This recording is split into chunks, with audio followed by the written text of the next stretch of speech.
संवादे अहमस्मि नीतीश भारद्वाजः। अत्र भवतां स्वागतम्। एतस्मिन् डीडी न्यूज़ वार्ताप्रसारणे आदौ मुख्यवार्ताः।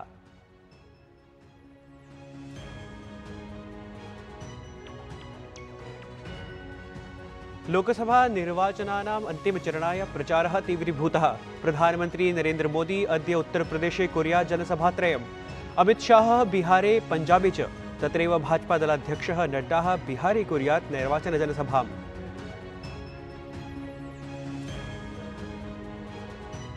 अन्तिमचरणाय विपक्षः अपि प्रचारकार्ये संलग्नः। कांग्रेस दलस्य नेता राहुल गान्धी हिमाचलप्रदेशे जनसभाद्वयं कुर्यात्। आपदलं प्रमुखः केजरीवालः पंजाब राज्ये कुर्यात् प्रचारम्।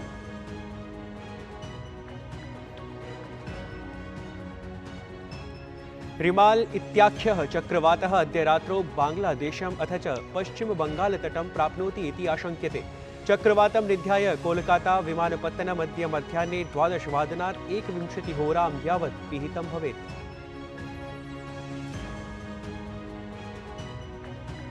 राजकोट नगरस्य टीआरपी इति क्रीडा परिसरे भीषणाग्निकाण्डे मृतकानां संख्या 27 यावती जाता। अज्ञातस्य जनस्य एकस्य तावत् अन्वेषणं जायमानम्। एतस्य क्रीडा परिसरस्य स्वामी प्रबन्धकः च निगडितौ, परिपृच्छमानो अपि।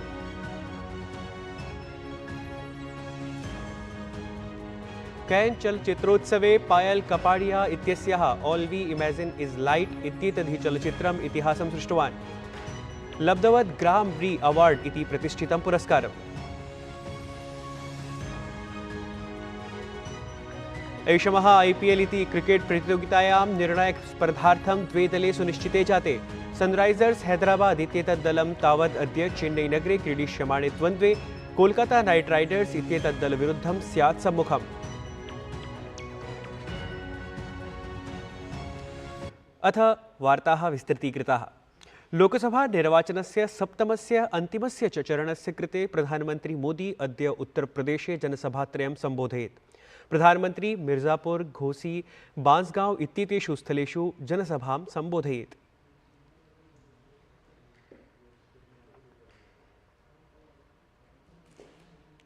लोकसभायाः सप्तमचरणवर्ती प्रचारकर्मणि विपक्षिदलानि अपि सम्पूर्णशक्त्या संलग्नानि सन्ति। कांग्रेस दलस्य नेता राहुल गान्धी, नेत्री प्रियंका गान्धी अथ च अन्यदलीयाः नेतारः अपि अद्य जनसभादिषु व्यस्ताः भवेयुः। प्रधानमन्त्री नरेन्द्र मोदी बिहार राज्यस्य काराकाटे विशाल जनसभां सम्बोधितवान्। प्रधानमन्त्री कांग्रेस राजद दलयोः वाक्प्रहारं कृतवान्। प्रधानमन्त्रिणा भ्रष्टाचार विरुद्धं कार्याचरणविषये उक्तं। ये जनाः बिहारं लुण्ठितवन्तः तेषां कारागारगमनं भवेत् इति प्रधानमन्त्री अत्र अवदत्।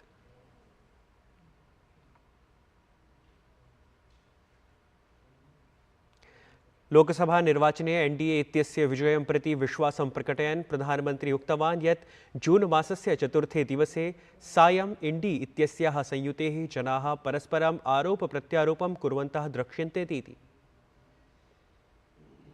4 जून शाम होते होते आरजेडी वाले कहेंगे कि कांग्रेस ने लुटिया डुबो दी।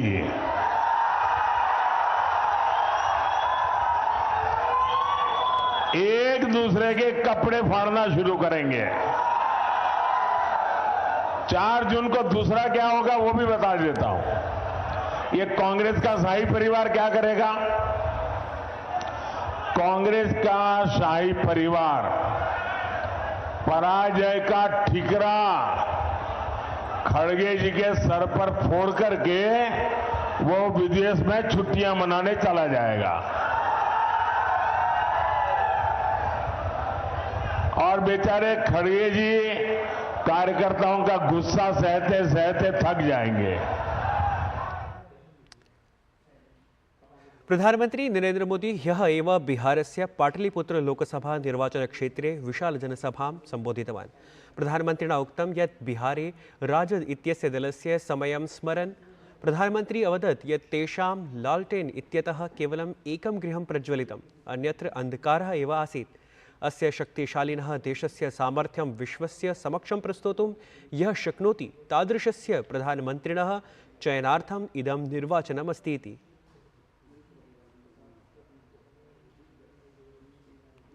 लोकसभायाः सप्तमचरणवर्ति प्रचारकर्मणि विपक्षिदलानि अपि सम्पूर्णशक्त्या संलग्नानि सन्ति।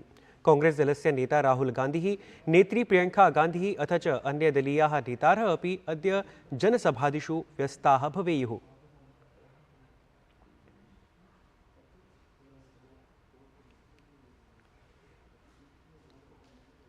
अस्मदीयायां डीडी न्यूज़ इत्येतस्यां वाहिन्यां प्रधानमन्त्रिणः नरेन्द्रमोदिनः विशिष्टस्य साक्षात्कारस्य प्रसारणम् अभवत्। अत्र साक्षात्कारक्रमे अनेकविषयेषु स्वविचारान् प्रकटयता प्रधानमन्त्रिणा निगदितं यत् भ्रष्टाचारविरुद्धम् अस्मदीयप्रशासनं सर्वथा असहिष्णु नीत्यनुगुणं सञ्चालितं जातं, भविष्ये अपि तथैव सञ्चालयिष्यते इति। देशे धार्मिकाधारमात्रेण आरक्षणप्रदानं तावत् न इष्टम् अस्माभिः इत्यपि अत्र प्रधानमन्त्री उक्तवान्। ये जो गलती होती है ना कि भी मोदी मुसलमानों को आरक्षण का विरोध करता है, मैं कहता हूं कि भारत का संविधान धर्म के आधार पर आरक्षण की अनुमति नहीं देता है। संविधान निर्माताओं ने इस मुद्दे पर बहुत गहरी चर्चा की है। चर्चा कर करके संविधान सभा ने जो संविधान बनाए वो कहता है कि भारत जैसे देश में धर्म के आधार पर एक बार टुकड़े हो चुके हैं, अब इस देश को ज़्यादा टुकड़े नहीं होने देना चाहिए। धर्म के आधार पर आरक्षण नहीं देना चाहिए। डॉक्टर बाबा साहब आम्बेडकर ने भी यही कहा, जवाहरलाल नेहरू ने भी यही कहा, बाकी भी संविधान के सभी सदस्यों ने, संविधान सभा के सभी सदस्यों ने कहा। मेरा कहना है कि हमें संविधान का लेटर एंड स्पिरिट में रक्षण करना चाहिए। हमें इस देश में धर्म के आधार पर आरक्षण नहीं देना चाहिए। मेरा मुद्दा है धर्म को आधार बनाने की जो प्रवृत्ति चली है उसके खिलाफ है। भारत का संविधान हर एक नागरिक को समान रूप से देखता है, लेकिन फलाने धर्म के हो इसलिए मिलेगा, ये इस देश में नहीं चल सकता। केंद्रीय गृहमंत्री अमित शाह हिमाचलप्रदेशस्य कांगड़ा इत्यत्र पत्रकारैः सह वार्तालापं कुर्वन् कांग्रेस नेतारं राहुल गान्धिम् आक्षिप्तवान्। तेन उक्तं यत् यदा राहुल गान्धिः नेता अभवत् तदा आरभ्य राजनीतिषु आमूलपरिवर्तनं जातम्। अमित शाहः उक्तवान् यत् असत्यवार्तायाः विषयः न उत्थापनीयः भवति, परन्तु राहुल गान्धिः असत्यविषयाणाम् उत्थापनस्य परम्पराम् आरब्धवान्। राहुल जी नेता बने हैं, इस देश की राजनीति में एक बहुत आमूलचूल परिवर्तन आया है। पहले सच्चे मुद्दों को तोड़ मरोड़ कर लोगों के सामने रखा जाता था। इतना तो पॉलिटिकल पार्टियां करती थी, मगर कभी भी झूठी बात को मुद्दा नहीं बनाया जाता। राहुल गांधी जी ने एक नई परंपरा शुरू करी कि झूठी बात को ही मुद्दा बनाया जाए, और इसका एक सबसे अच्छा उदाहरण अग्निवीर योजना। भाजपादलस्य वरिष्ठः नेता अमित शाहः हिमाचलप्रदेशस्य हमीरपुरे जनसभां सम्बोधितवान्। अमित शाहः कांग्रेस्दलम् आक्षिपन् उक्तवान् यत् कांग्रेस्दलस्य नेतारः भयम् उत्पादयन्ति यत् पाकिस्तानाधिकृतकश्मीरविषये चर्चां न कुर्वन्तु, यतः परमाण्वस्त्रैः सहकृतमस्ति पाकिस्तानमिति। मुझे बताओ, पाक ऑक्यूपाई कश्मीर हमारा है या नहीं है? जोर से बोलो, है या नहीं है? ये कांग्रेस के नेता हमें डराते हैं कि पाक ऑक्यूपाई कश्मीर की बात मत करिए, पाकिस्तान के पास एटम बम है। अरे देवभूमि में, वीर भूमि में कहकर जाता हूं, राहुल बाबा, हम भाजपा वाले हैं, एटम बम से नहीं डरते हैं, नहीं। मैं आज मां चिंतपूर्णी की भूमि पर डंके की चोट पर कहकर जाता हूं, पाक ऑक्यूपाई कश्मीर भारत का है, रहेगा, और हम उसको लेकर रहेंगे, लेकर। हमीरपुरतः प्रत्याशी अनुराग सिंह ठाकुरः उक्तवान् यत् प्रधानमन्त्री नरेन्द्र मोदी एकं पदम् एका च सेवानिवृत्तिः इत्यस्याः योजनायाः प्रतीक्षितां याचनां पूरितवान्।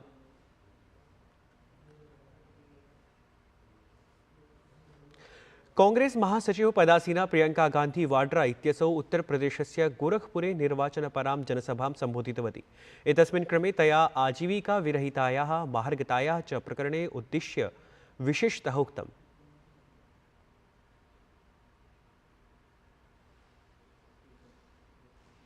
लोकसभायाः षष्ठचरणार्थम् अनुष्ठिते मतदानदिने अनेकैः गणमान्यैः अपि स्वस्वमताधिकारस्य उपयोगः कृतः। एतस्मिन् प्रसङ्गे राष्ट्रपतिपदासीना द्रौपदी मुर्मुः नवदिल्लीस्थे डॉक्टर राजेन्द्र प्रसाद केन्द्रीय विद्यालये, उपराष्ट्रपतिः जगदीप धनखडः नॉर्थ एवेन्यू इत्याख्ये मतदानकेन्द्रे, अथ च राज्यसभायाः उपसभापतिः हरिवंशः च दिल्ल्यामेव यथाक्रमं मतदानं विहितवन्तः। एतान् समेत्य पूर्वराष्ट्रपतिः रामनाथ कोविन्दः अपि दिल्ल्यामेव स्वमत अधिकारस्य प्रयोगं कृतवान्। लोकतन्त्रस्य महापर्वणि वयोवृद्धेषु अपि जनेषु मतदानमालक्ष्य महान् उत्साहः दृष्टिङ्गतः। एतस्य विशेष दर्शनं लब्धं दिल्ल्याः सुखदेव विहारस्थले, यत्र शतवर्षदेशीयः जनः स्वकीयगृहे एव मतदानप्रयोगं विहितवान्। ध्यातव्यमस्ति यत् निर्वाचनायोगः तानपि मतदातॄनुद्दिश्य विशेषसौविध्यम् उपपादयन् अस्ति, ये मतदानकेन्द्रं यावत् गन्तुम् अशक्ताः इति। मुख्यनिर्वाचनायुक्तः राजीव कुमारः ह्यः नवदिल्ल्यां स्वकुटुम्बेन सह मतदानं विहितवान्। सम्पन्नेषु 6 चरणेषु मतदातृसहभागितामुद्दिश्य असौ सन्तोषं प्रकटितवान्। जम्मूकश्मीरे विशेषतः मतदानमालक्ष्य प्रसन्नमनाः असौ अवदत् यत् तत्र लोकतन्त्रस्य मूलं दृढं जायमानमस्ति। तेन एतदपि उक्तं यत् मतदानाङ्कनयन्त्रे मतदानसङ्ख्यासु वा न कथमपि भ्रष्टाचारः भवितुमर्हति। प्रियवीक्षकाः, वार्तावली कार्यक्रमस्य अभिनवाङ्कस्य पुनः प्रसारणम् अद्य प्रातः 7:30 भवद्भिः द्रष्टुं शक्यते। भारतीयज्ञानपरम्परायाः उत्कृष्टस्य ग्रन्थत्रयस्य वैश्विकीं कीर्तिमाश्रित्य एतस्मिन् क्रमे वार्तावल्याः विशेषाङ्कः अस्ति इति अवधातव्यम्। वर्तयन्ति हितैर्बुधाः। एतेषु ग्रन्थेषु गोस्वामी तुलसीदास विरचितः रामचरितमानस इत्याख्यः ग्रन्थविशेषः, विष्णु शर्म विरचितं पंचतन्त्रम्, अथ च आचार्यानन्दवर्धन विरचितं सहृदयालोकलोचनं राजन्ते। पंचतंत्र 50 से ज़्यादा भाषाओं में इसका अनुवाद हो चुका है, चाहे वो अरब कंट्रीज़ हों, चाहे वो यूरोप्स हो या लैटिन अमेरिकन हो। एशिया तो पूरा पंचतंत्र की कहानियों से प्रभावित है ही है।